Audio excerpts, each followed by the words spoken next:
So if you follow me on Instagram or anything social media, you might already know that I have moved past my first camera that I shared earlier on the channel, and I've built a second version.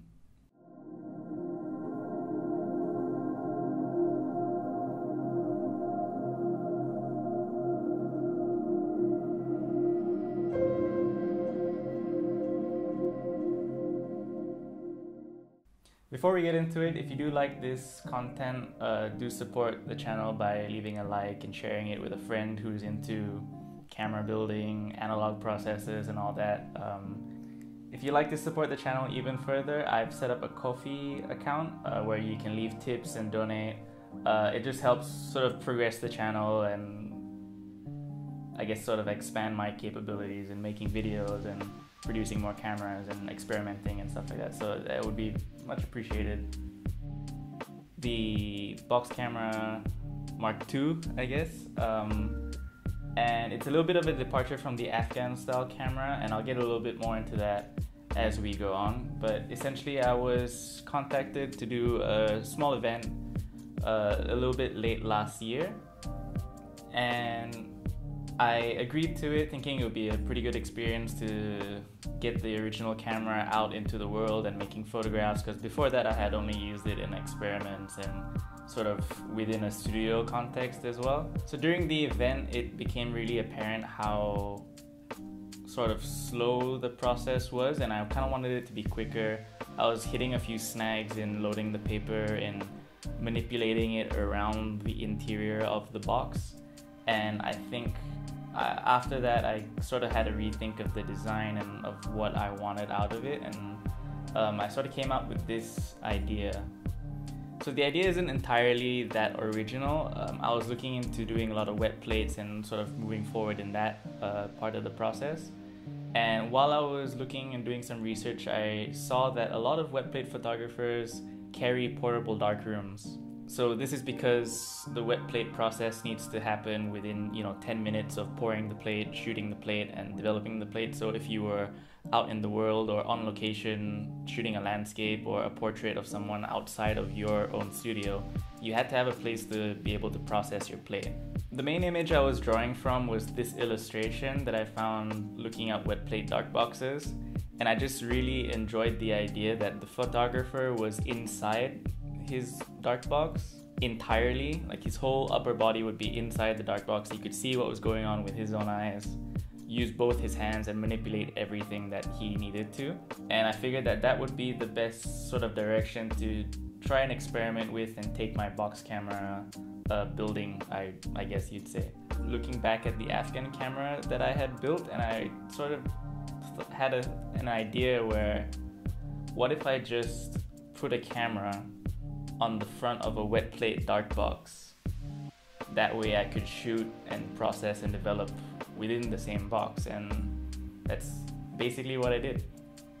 So enough talk about the motivation and everything like that. You're probably just here to see the camera, so we'll go through a couple of features and stuff that I've sort of put into the box to make it a bit more usable for my taste.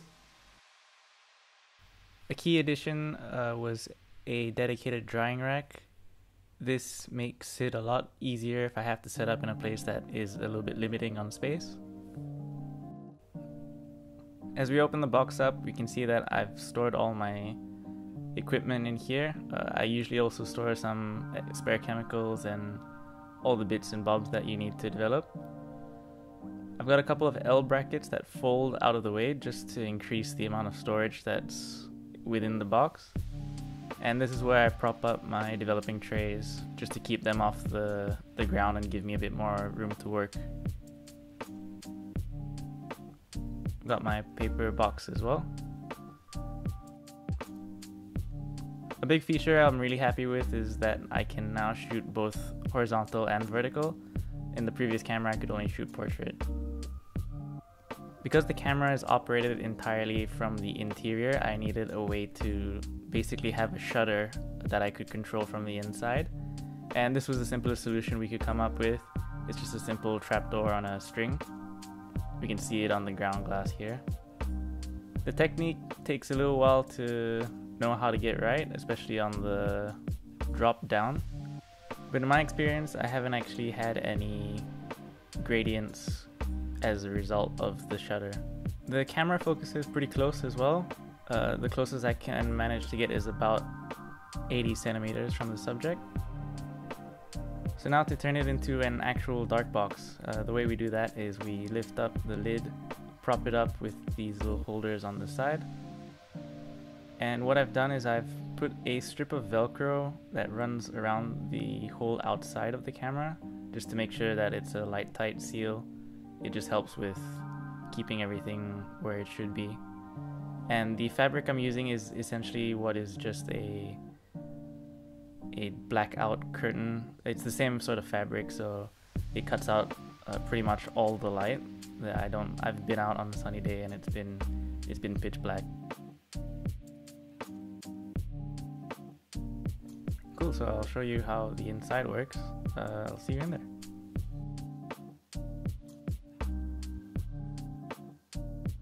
Cool, so how does it all actually work? It's basically the same thing as the previous box camera. Everything is similar. You've got your developer, your fixer, you've got paper. It's just that I am now also inside the box with everything. So what I've done is I've taken the ground glass off for now, and I've got it down here, and I've got a piece of paper. So all we do is we just load in the paper into the holder. Really quick and simple. So now we've got our ground glass and our paper holder with the paper ready to be exposed. That gets mounted then to the frame. So after that, I pull the string, expose the paper, take it out, and then after that we move on to the developing. So at the moment I don't have the trays set up as they usually would be because it would obstruct the view, but essentially, you know, it's just the regular thing. We put it into the developer, shake that around a bit, put it into the fixer, shake that around a bit, and then we take it out for the wash, which will be outside. Once it's done drying, I bring it back in with a fresh piece of paper and I make a contact print. So it's how you'd make any sort of contact print, I guess. I put a fresh piece of paper down over at the bottom here with my negative on the top, and instead of a contact printing light, instead what I'm doing is I'm just using this little LED flashlight. So all that does is I paint in the light for a couple of seconds, turn that off, and then we go through the developing process again and we end up with our final print.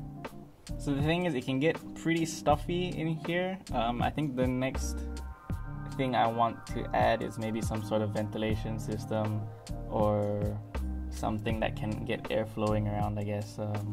Yeah, you tend to get really sweaty when you're actually outdoors in the humidity. It's no good. So that's a look at the version 2. I'm actually pretty happy. I did another event at the same place. I did the first one with the old box camera. There weren't as many people this time because of, you know, various lockdowns in Malaysia and stuff like that, but I was able to shoot and do a lot of testing, and it ended up being much quicker than the first version. So already there's a significant improvement and it's a lot more comfortable, a lot more easy to sort of operate, and I was actually able to get a second person inside with me, and that way I can actually share that experience with somebody else. They can actually see the whole process being developed and undertaken within the camera. So that was a bit of fun. Like I said, I might add some sort of ventilation system because it gets pretty warm inside there, but otherwise I'm really happy with how it turned out. So also a quick thanks to my granddad while I edit this. This camera is as much his as it is mine.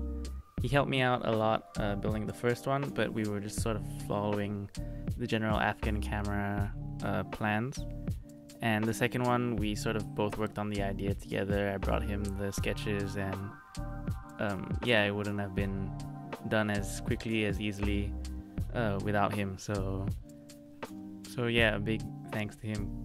Thanks for watching. I entertain a lot of questions about cameras and camera building and lenses and stuff like that, in the comments or on social media or whatever. So if you have any questions about the camera, just feel free to ask away. Like, I have no secrets. So yeah, it's been a really fun process to sort of work and reiterate a box camera design and sort of apply that into my own kind of work.